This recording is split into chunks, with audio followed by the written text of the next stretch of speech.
Dans la région de Bruges, en Belgique, personne n'aurait imaginé que le médecin de la petite commune de Ruisselede se retrouve un jour en prison.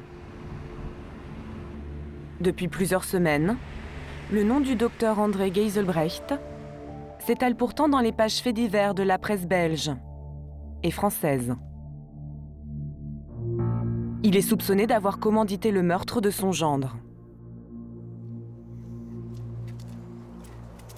Le plus étonné est sans doute son vieil ami Marc. Depuis 25 ans, cet instituteur à la retraite partage avec le docteur Geiselbrecht sa passion pour les oiseaux. Ensemble, ils participent à des concours de pigeons voyageurs. Et c'est presque toujours le médecin qui remporte les premiers prix. Il a gagné un premier national de Limoges. Donc, si on gagne un premier national, ça veut dire qu'on a le meilleur pigeon de toute la Belgique. Hein. Donc, comme ça, il est bien connu.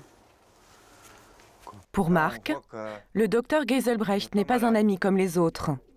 C'est aussi son médecin de famille depuis plusieurs années.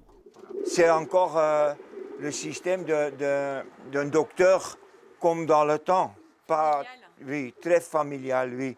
Et il connaît tous les gens. Tous les gens, il connaît tous les gens. Pour lui, on n'est pas un numéro. Je dois dire aussi, on avait confiance en lui.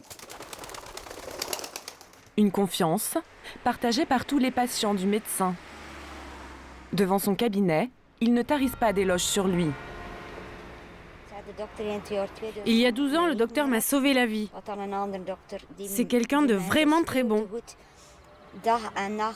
Il est toujours disponible pour tout le monde. Il a toujours été un bon docteur. Le reste est privé. Cela ne me regarde pas. Alors pourquoi ce médecin estimé de tous se retrouve-t-il aujourd'hui derrière les barreaux de cette prison? Quelles seraient les raisons qui l'auraient poussé à vouloir faire disparaître son gendre? Cet homme marié et père de 3 enfants exerce en plein centre du village avec 2 autres médecins, dont sa fille Elisabeth.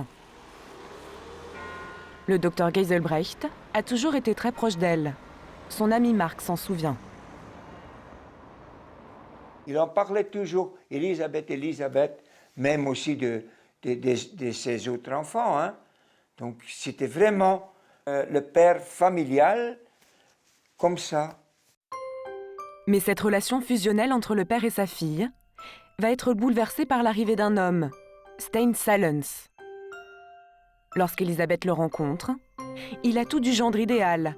Issu d'une famille riche de Flandre, le jeune homme a suivi des études à Londres et fait des affaires dans l'immobilier. Très vite, Elisabeth et Stein se marient. 2 ans plus tard, ils s'installent dans ce château que Stein achète 2 millions d'euros. De cette belle histoire d'amour naissent 4 enfants. Le couple semble avoir tout pour être heureux. C'est en tout cas le sentiment qu'avait Yvan de Beaufort, un ami de longue date du jeune châtelain. On était très impressionnés parce qu'il avait rapidement effectivement fondé un foyer avec de nombreux enfants. Il avait une gentille épouse, enfin ce qui me semblait être une gentille épouse. Je l'ai rencontré une fois. Ils avaient l'air d'avoir des enfants qui étaient chouettes et sympathiques, rayonnants. Tout ça avait l'air de bien fonctionner. Mais le conte de fées ne va pas durer.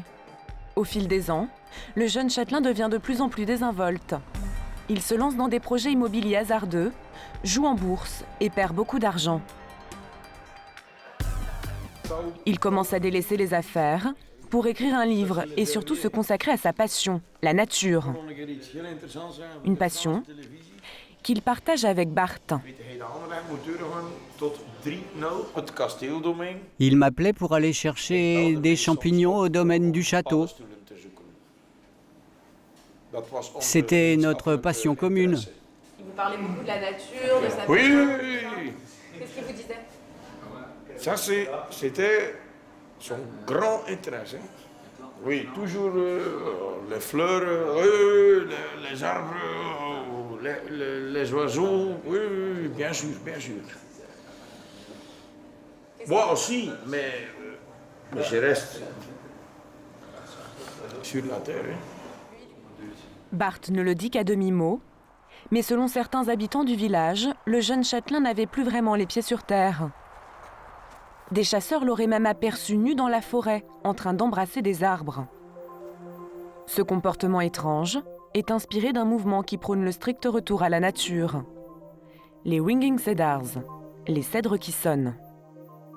Un groupement à caractère sectaire, dont le châtelain serait proche. We have made our choice. Of eternity. Glenn Callens partage aussi les idées de ce mouvement. Il a lu tous les livres de son fondateur, Vladimir Maigret. Ce Russe prétend avoir trouvé la solution à tous les problèmes de l'humanité. Ces livres abordent plusieurs thèmes très importants et nous offrent des solutions aux problèmes qui surgissent sur Terre, comme la crise économique, la crise monétaire, la pauvreté, le chômage. Selon lui, la réponse à tous ces fléaux serait de fonder un village écologique où l'on pourrait vivre complètement coupé du monde.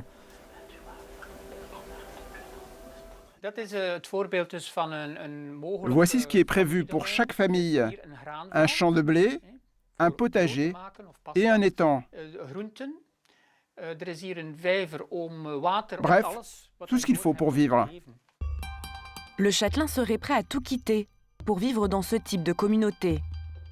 Comme il n'en existe pas en Belgique, il envisage alors de partir en Australie avec sa famille. Un projet qui ne plaît pas du tout au docteur Geiselbrecht, le père d'Elisabeth. Il a peur que sa fille, qu'il voit tous les jours, s'en aille vivre avec ses enfants à l'autre bout du monde, au sein d'un groupuscule complètement replié sur lui-même. À l'époque, il se confie à son ami Marc. Au mois d'octobre, il m'a parlé qu'il y avait des problèmes. C'est avec Elisabeth, elle a des problèmes. Donc le mari, il veut émigrer vers l'Australie. Le projet de départ en Australie ne serait pas la seule cause des tensions entre Stijn et son beau-père. Peter Malaise est journaliste pour un quotidien flamand. Selon lui, un autre élément aurait pu provoquer la rupture entre le châtelain et sa belle famille. En octobre, Elisabeth voulait divorcer parce que la nourrice aurait surpris un comportement incestueux de Stijn avec l'une de leurs filles. Pour protéger ses petits-enfants, le docteur Geiselbrecht dépose avec sa fille une plainte pour inceste contre Stijn. Le couple se sépare, mais comme aucune preuve n'étaye le témoignage de la nourrice, la police classe l'affaire. 2 mois plus tard, Stijn se réconcilie avec Elisabeth. Il a toujours en tête son projet d'aller vivre dans un village écologique. Et il réussit à convaincre sa femme de partir avec lui en repérage en Australie. Mais ce voyage n'aura jamais lieu, car un matin, le châtelain disparaît mystérieusement. Ce matin-là, Stijn voulait être tranquille pour écrire son livre. Alors Elisabeth l'a laissé seule. Elle est sortie avec les 4 enfants. Mais quand elle rentre, le château est vide. Elle ne trouve qu'une flaque de sang et une douille de balles de pistolet. Alors elle appelle la police. Le sang retrouvé est bien celui du châtelain. Mais où est le corps et qui a commis le crime? Les premiers soupçons se portent sur le beau-père de la victime et sur son fils. Les policiers savent qu'ils ne s'entendaient pas avec Stijn. Mais les 2 hommes possèdent un alibi solide. Alors le médecin aurait-il pu commanditer le meurtre? Les enquêteurs découvrent que parmi ses patients se trouve un certain Pierre Serry, un homme déjà condamné plusieurs fois par la justice et bien connu des habitants du village. Tout le monde le connaît ici. On le connaissait pourquoi? Pour des affaires louches. En prison, on l'appelle Monsieur Pierre. Pourquoi? Parce que Pierre Serry est connu pour être le grand parrain du crime ici.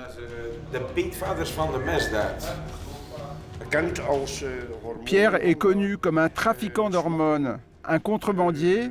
Il a toujours été lié à des histoires de banditisme. Malgré son passé sulfureux, les policiers n'ont pas la preuve que Pierre Serry est mêlé à la mort du châtelain. Pendant près de 2 semaines, l'enquête piétine. Mais un témoignage inattendu va conforter leurs soupçons. C'est celui d'un cousin éloigné du repris de justice qui se rend à la police de son propre chef.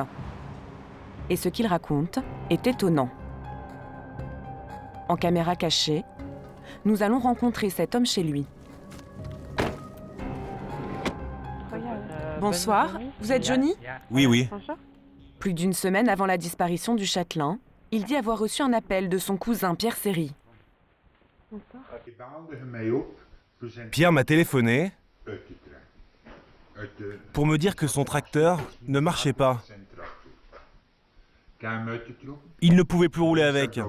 Je suis allé le voir pour le dépanner. Et là, il m'a demandé de creuser une fosse. Il m'a dit que c'était pour y mettre des ordures et les brûler ensuite.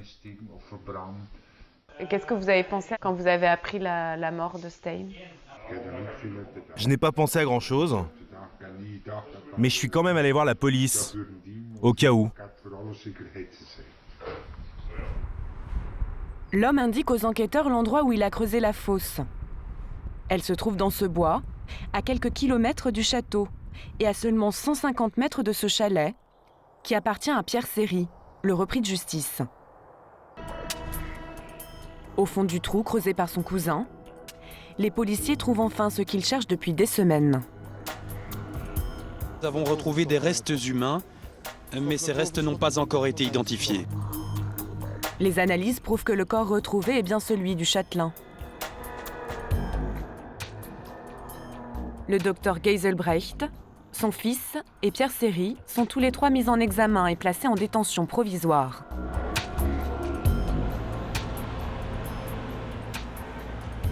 Le médecin est soupçonné d'avoir demandé au repris de justice de se débarrasser de son gendre. Le mobile, éviter qu'il parte en Australie avec sa femme et ses enfants. Une hypothèse à laquelle ne veut pas croire Marc, l'ami du médecin. Je pense beaucoup à lui, aussi aux enfants, à sa femme, sa famille, mais surtout à lui. Et j'espère encore que n'a rien fait. J'espère. Les avocats de la défense ont refusé de nous répondre, mais les 3 suspects nient les faits. Ils comparaîtront mardi devant la chambre de mise en accusation. Les juges décideront s'ils les maintiennent en détention.